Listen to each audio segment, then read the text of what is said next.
Hey everybody, today I'm going to show you how I'm going to take this comic panel here and color it. This is my coloring process from start to finish. There are some mistakes. You will see what I do when I get them. All right, let's get started. All right, first I just want to show you a little bit of my drawing process before I even start to color.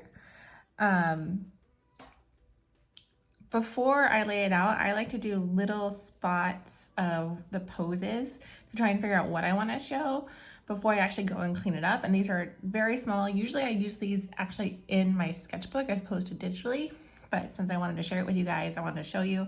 And then I pick the ones that I like and I'll expand on those and do a cleaner version of them. So I have a cleaner one here, which I'm going to color. I have it on a different layer. That's the line layer, and I'm going to do a new layer for my color. And the first thing that I do is I'm just going to do what's called flat color. So you just pick sort of what the color would be like if there was, I guess, neutral lighting, you know, just like normal lighting. You don't worry about how it's being affected by shadows or by light at this point. Later, if I wanted to, I could do a colored light source on top of here. But for this first stage, you just kind of fill in all the colors. I do think I'm a little bit more pink than that though.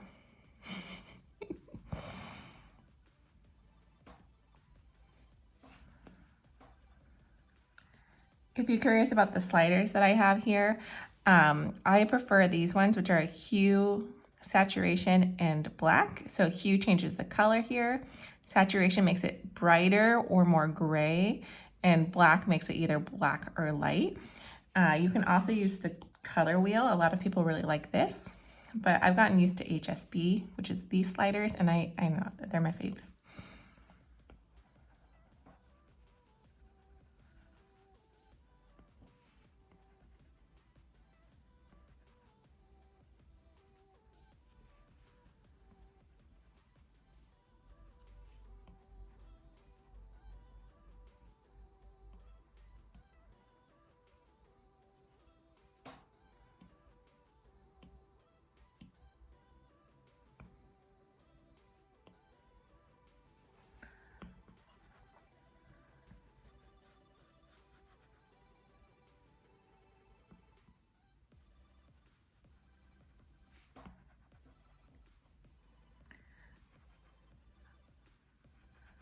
Because I'm leaving the line work, I don't have to be super precise in how I'm coloring it, but I do like to use a little bit of a textured brush. You'll see I have some texture there, and I prefer working with that in general because I just like a lot of texture. If you had a more graphic style, then I would stick to like a hard round for this stage. And if I wanted to get more into those details, I'd probably like zoom in and stuff, but since I'm leaving the line work there, I don't really feel like I need to.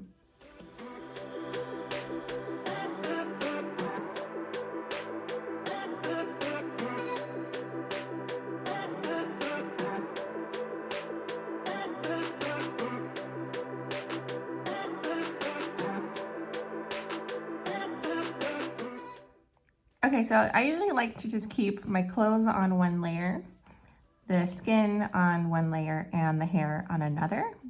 You could separate out these more, but generally this works for me, and it can be a pain hopping between layers.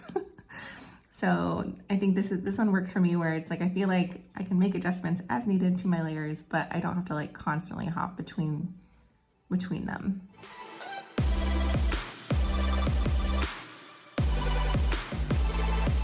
All right, so this is what we would call our flat color. Everything has color. There's no light or shadow, but everything has flat color. All right, so the next thing that I like to do is color my lines. There's two ways to do this. The one is to just set it to alpha lock, which makes it so that you can't paint outside of the lines, and I'll just show you real quick. See, only the lines get painted there. And the other option is to make a new layer and choose a clipping mask, and you'll see even if this alpha lock is turned off, it does the exact same thing, which is two different ways of going about it. I tend to use clipping masks because I make a lot of edits, and it's easier to edit one that's in a clipping mask versus your original layer. I just like to see if I liked the edit that I made or not, and sort of go back and forth. Okay, so now, as you might have guessed, I'm gonna color my lines. You'll notice when I choose my colors, I go a little darker, and then I'm just gonna shift the hue a little bit as well. That gives it a little bit more depth in the color when you change sort of both of those very gently. When you tend to just add black, it gets really flat really fast. All right, so this was the color I think I used for the shirt, so I'll do the same thing. I'm just gonna darken it. I'm gonna make it a little, it has to go all the way over here, but we're gonna make it a little bit more saturated. And that's how I choose those colors. So I go darker, and then I just also adjust the hue just a little bit.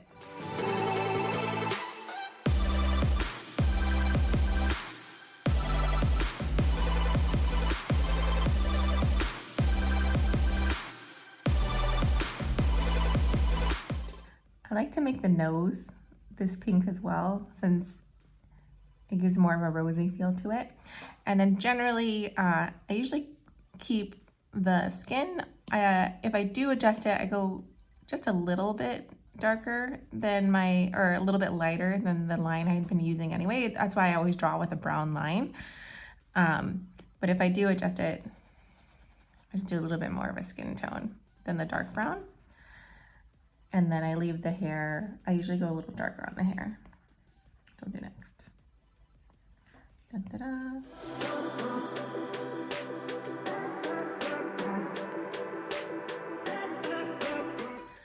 Okay, and then we're gonna show you what that looks like before we color the lines and after. I feel like coloring the lines there just gives it a little bit more of a painterly feel, and makes it look more textured and have more depth, where this tends to flatten it out. This is fine if you're doing a very cartoony, flat graphic style, but I tend to do a little bit more of a painterly style, so I like to color my lines first. Okay, now we're gonna do a little light and shadow. So what I do is I pick a new layer. I'm gonna do the skin first for you. Do a new layer, I'm gonna do a clipping mask like we did earlier. And again, you could do this with Alpha Lock, but I just prefer a clipping mask because it gives me a little bit more control if I want to make edits later. And what I just did is saturation. I just upped the saturation, darkened it a little, and here we go. And then I just sort of paint in where the shadows would be. Generally, light comes from above. If you think about the sun or lights in the room, generally it comes from like an above place. You can do it from this direction or this direction. Generally, that's a good place to go. Obviously, there's fancier lighting where you can do from below or other angles or from behind. But for a beginner, up from above is a good place to start. That means the neck is almost always in shadow here. And there'll be more shadow on this side than on this side. And usually the hair casts a little bit of a shadow as well. If the light's coming here, that means this arm is gonna get blocked by the shirt there. And then this underside of the arm is also gonna be in shadow.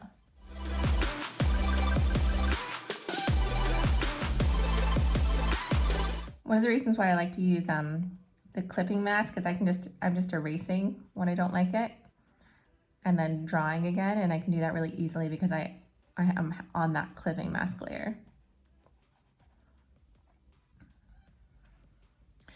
Okay, and these are hard shadows. If you notice, there's not a soft transition from the shadow side to the light side. So these are all hard. Again, depending on your style, you will have either both light, hard, and soft shadows, or only hard shadows. I don't know that I've seen one where it's only soft shadows because it tends to look blurry when you do that. I tend to do mostly soft, and then sometimes I'll go in, I'll do the little Gaussian blur brush here just for fun, and I'll just soften some areas, like underneath the hair, I'll do as a softer one. But a cast shadow, like underneath the neck, I tend to leave. But this one's more of a transitional, these ones are more like transitioning.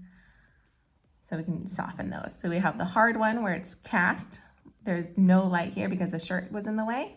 But then because the arm is round, these ones are softer. They sort of transition to the darker side here. And now we have our hard and our soft shadows. Okay, I'm gonna do another layer in here on my clipping mask. And I'm gonna try and attempt blush. I feel like blush is always unsure if it's gonna work out.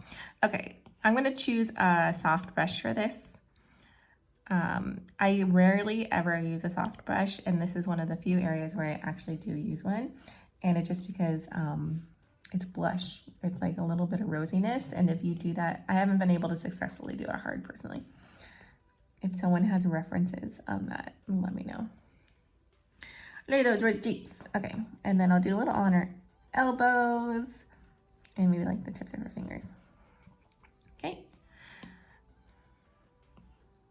All right, let's do her clothes.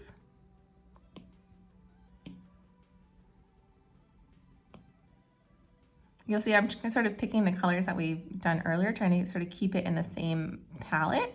So I'm not going all over the place. I'm gonna go back to using my rough textured brush because that's the one I like.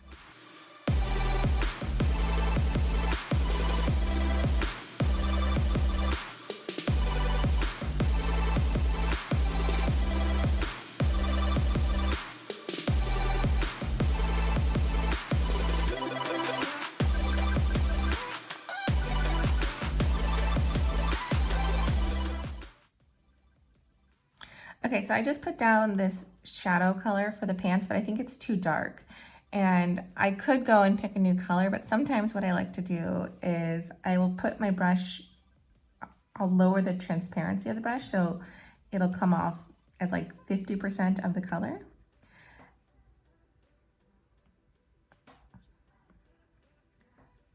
So you see, the more I adjust it, the darker it gets here. So I'll lower it, and then I'll color pick that one, and then I'll go back to drawing with that at 100% instead. And that's one of the other ways I pick brushes, but then I'm still using a hard brusher, even though I lower the opacity, grab the color, and then put it back to 100%, because I like painting at 100%. I don't know why.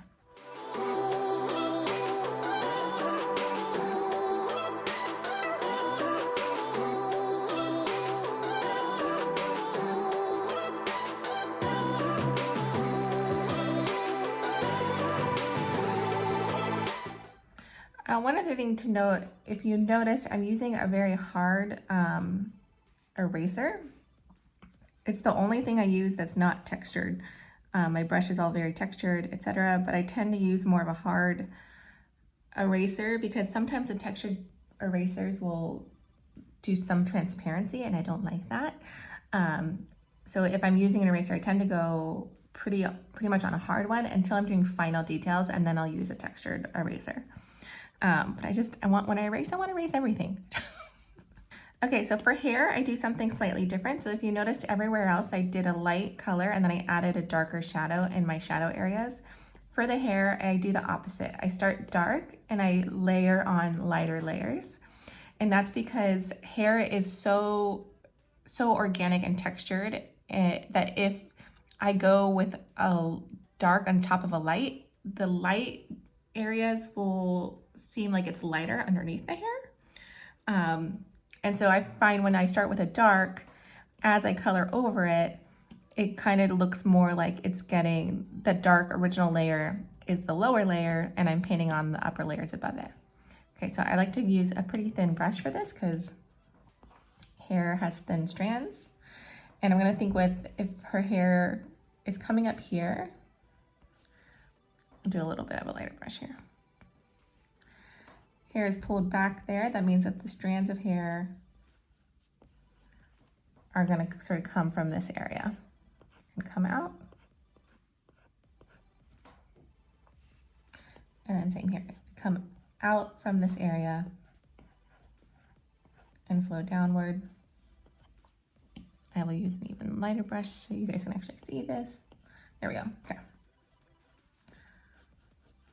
And I think about sort of like I'm painting in the strands of hair.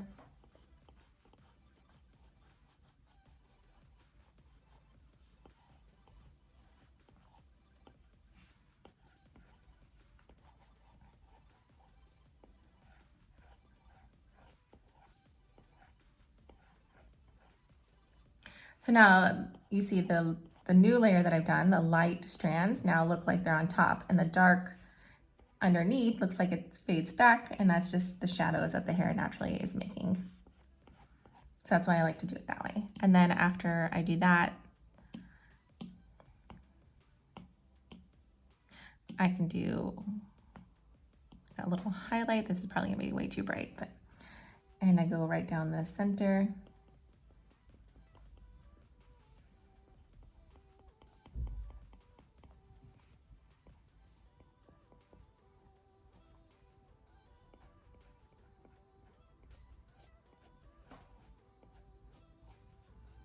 And do little highlights.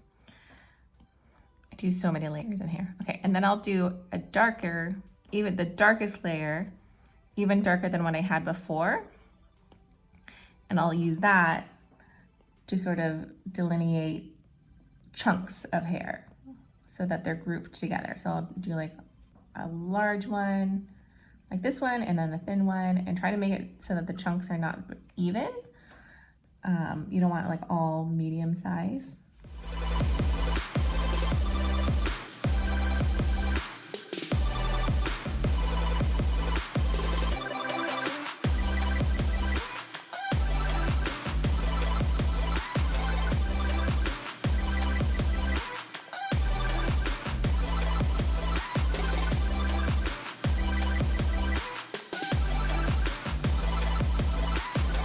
All right, and so now we sort of have like a base layer of color here. And in Photoshop, I have a different way of doing this where I can apply it to all layers, but I don't know how to do that in Procreate because I've only been using Procreate for the last couple of months. Where's my lines? That's my lines. Okay, so instead I'm gonna flatten it. Scary. Okay, oops.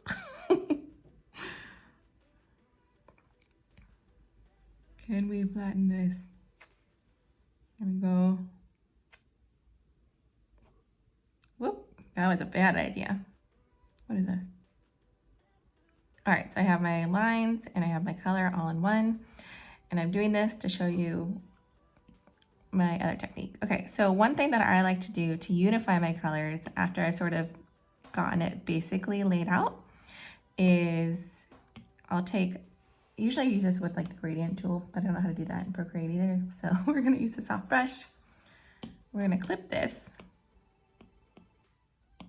So I'm gonna choose kind of like a purpley color on our shadowy side. This will look better, I promise. Okay. I'm gonna blur that a little bit, Gaussian blur, and increase that blur a little. And I'm going to put that onto usually like an overlay. Usually does it. That's it without it. That's with it, just like a little bit of soft light. And then I like to do, I'm gonna do this over on the lines layer too, because it looks funny because it's not on the lines layer. There we go. Okay, and now I'm gonna do a similar thing with the lights areas.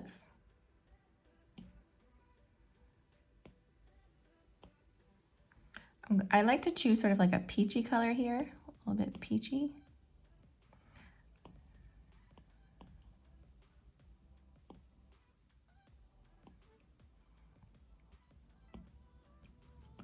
There we go. So we have sort of like a peach color. I'm gonna do the same thing I did before. It's clipped to the layer below. I'm gonna paint in this sort of light area very softly. And then this one I'm gonna put onto like a soft light usually. Yeah.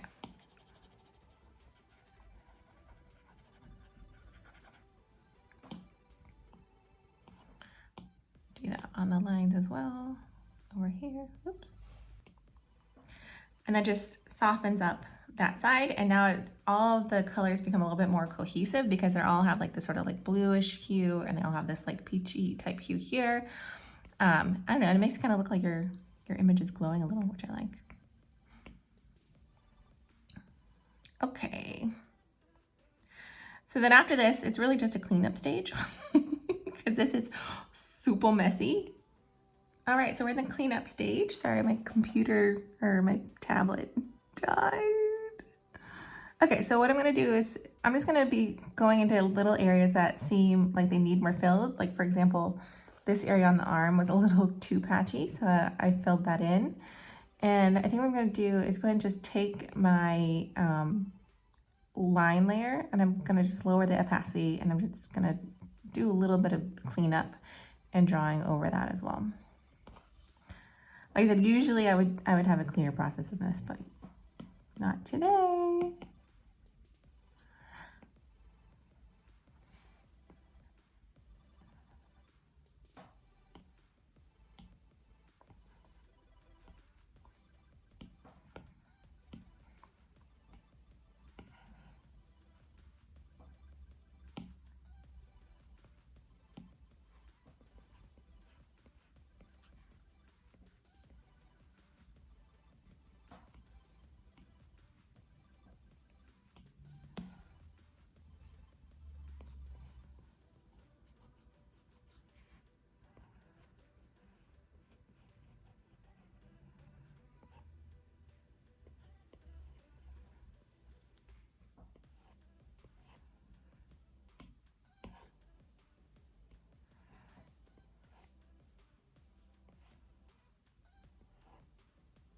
One thing that I've noticed with hair is it feels a lot more natural when you have little extra strands sort of coming up outside of the normal shape. So I do the shape to lay it out, but then I always end up adding a couple of extra little strands that stick out because hair generally, I don't know, mine never behaves that well. So here we go.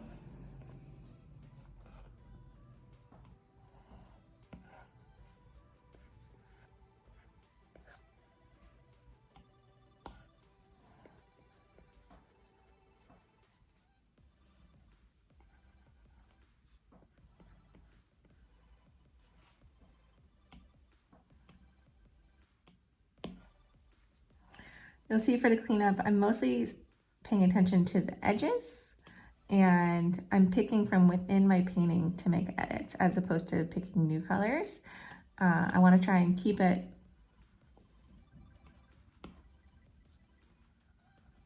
I've already established colors that I like, so I want to keep what I like and just clean it up.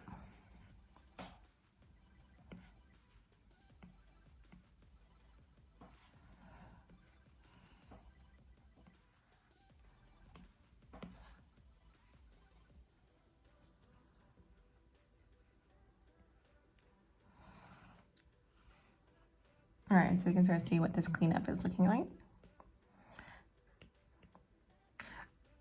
The face is definitely an area that I will focus on since that's so much of what we pay attention to when we look at things is the face. And I always go much darker with the eyes and often a lot thicker as well, so they really sort of pop out.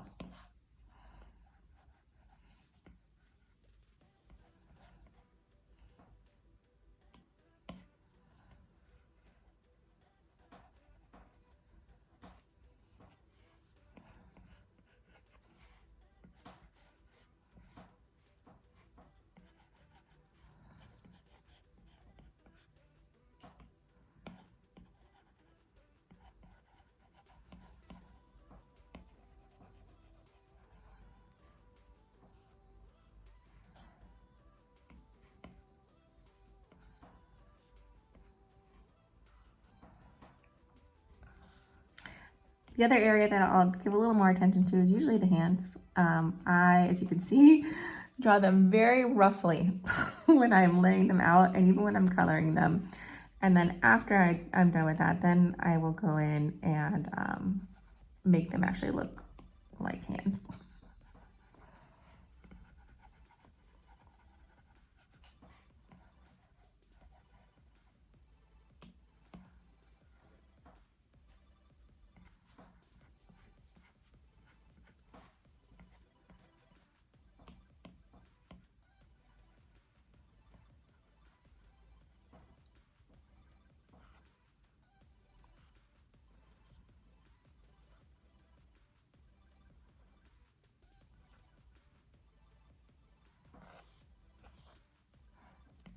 not even sure if that was meant to be a thumb. I feel like it was.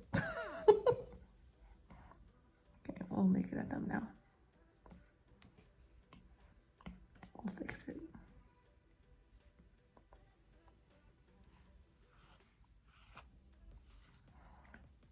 It really helps to zoom out to look at things and make sure that they're working, and then zoom back in to clean it up. But sometimes if you're really close in, you're like, oh yeah, this looks great, and then you zoom out and it does not look great. It does not.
All right, let's fix this one too.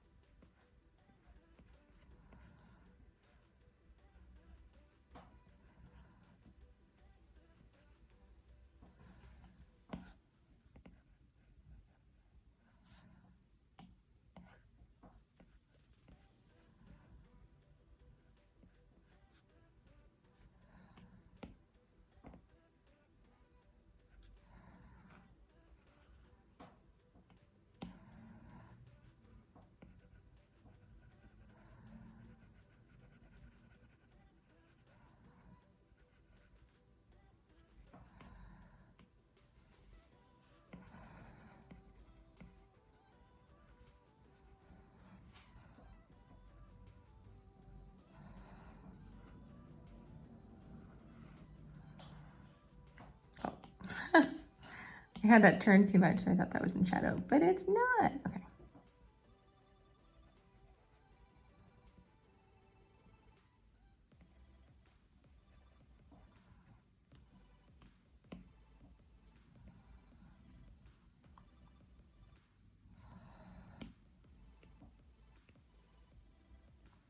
All right, that's becoming more believable. Okay.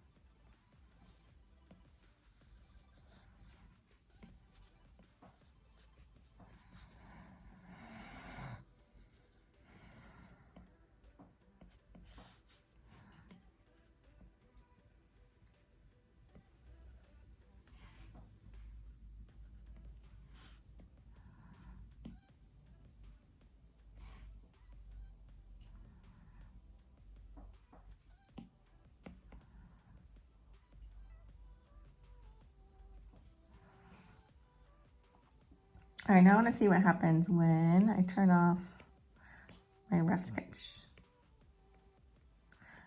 So I like to leave the rough sketch on there, even though it's faded back and whatever, because I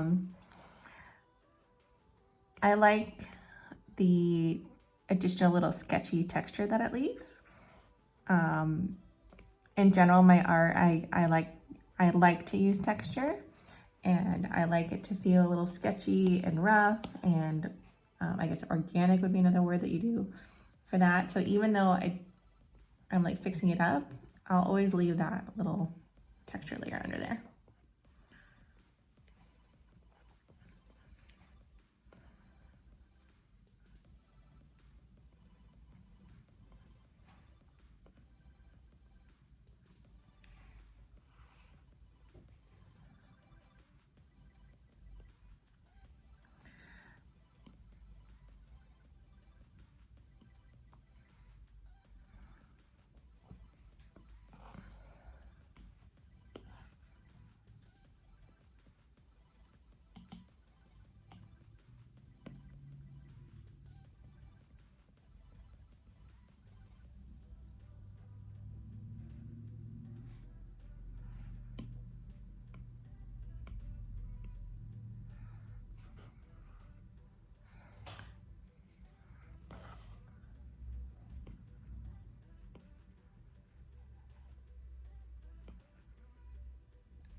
All right, so now that I've cleaned it up for the most part, I'm gonna go into a couple of areas and add some darker lines. I did it underneath the pants here. These are sort of like the heavy cast shadows, or I also think of them as like a occlusion shadows where no light's gonna get there. Like on the fingers, I'll leave those darker lines.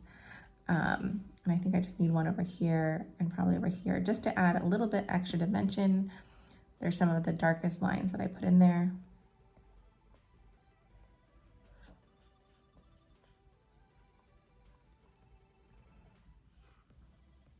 Go. And the final stage is just adding a little bit of texture. Let's see. So I'm gonna grab, this is in my texture pack that's on in my store if you want it. So I'm just gonna copy it.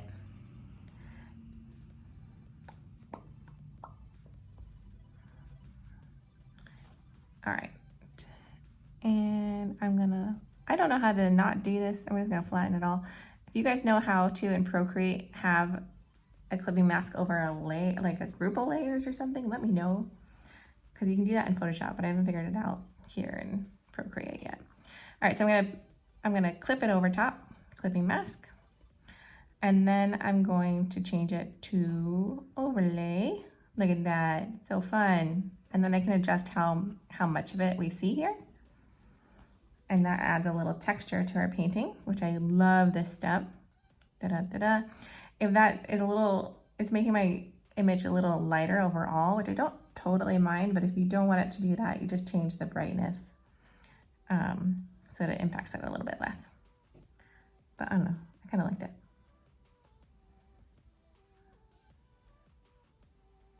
And then I just add like little tiny extra details as my very final step.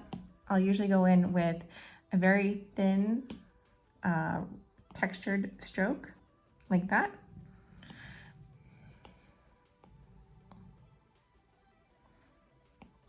And let's see, for this one, I'm kind of like little scratches on the knee, that's fun. And I can even put like a little print on her shirt. Let's see. For that though, I'm gonna do a different layer type. Okay.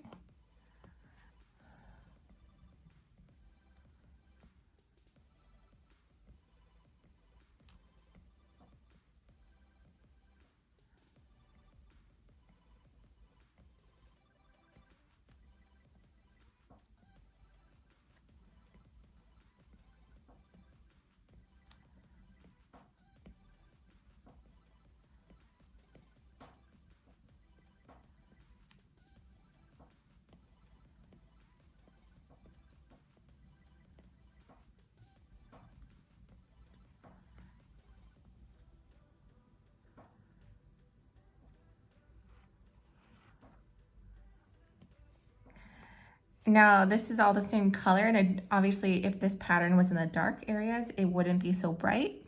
So as a quick little cheat, I will just add I'll just change the layer style here. Again, usually overlays are a pretty good one. So now it gets darker in the darker areas and lighter in the lighter areas.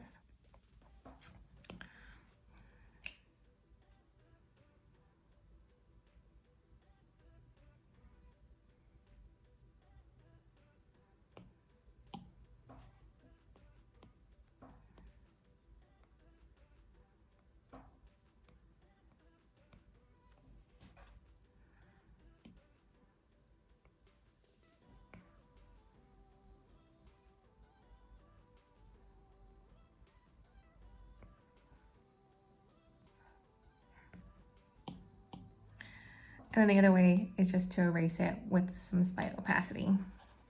There you go. And I can just erase so it's darker in the dark areas and lighter in the light ones. And there you go. That's how I do my color stage. Well, I guess if we want really fancy, I sometimes also will add a little bit of like a ground plane for sure. I like to choose this. I haven't gotten this brush to be as big as I want it. Let's see if it'll work today.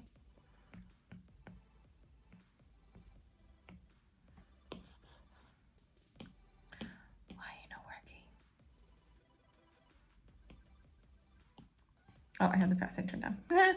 Okay. I like to use a very textured brush when I'm laying down my ground plane. And then I usually lay down a color and I'm almost never happy with it. So then I just go into here and I change the darkness and I'll play with the color. Try to find one that I think works nicely with the painting. And I'll just kind of play with it until I pick one. Like the greenish.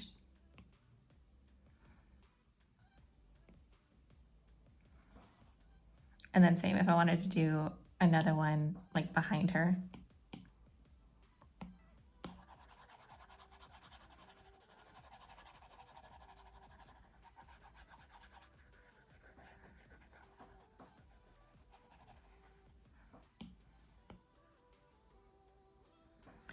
Lay it down and then I just go and play with it over here because obviously that's too dark because you can't read the text. So I'm going to definitely go much lighter and maybe change with the color.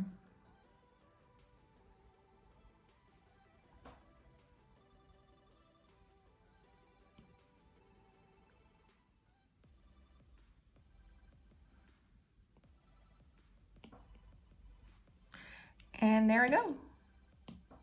I keep saying that and then deciding to do more things. This happens all the time, you guys. I'm like, I'm done. And then I post it on Instagram and I'm like, I was not done. All right, I'm gonna add like a little texture into the ground there too, because it looks kind of funny. That's the only thing that doesn't have any texture. So boop. Just like maybe some like little grassy things. And then I'll often go and pick another texture for the background. So let's go back to my texture. Let's pick, I kind of like this painty one. So let's do that one, copy it.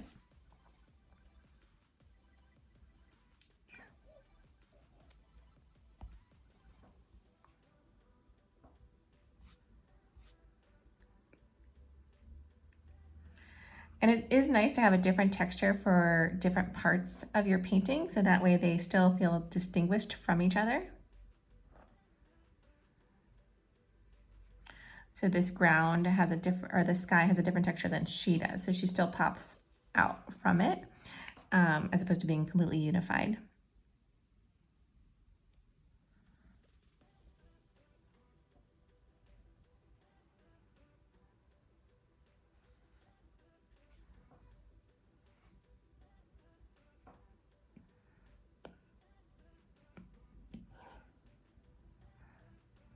Ta-da!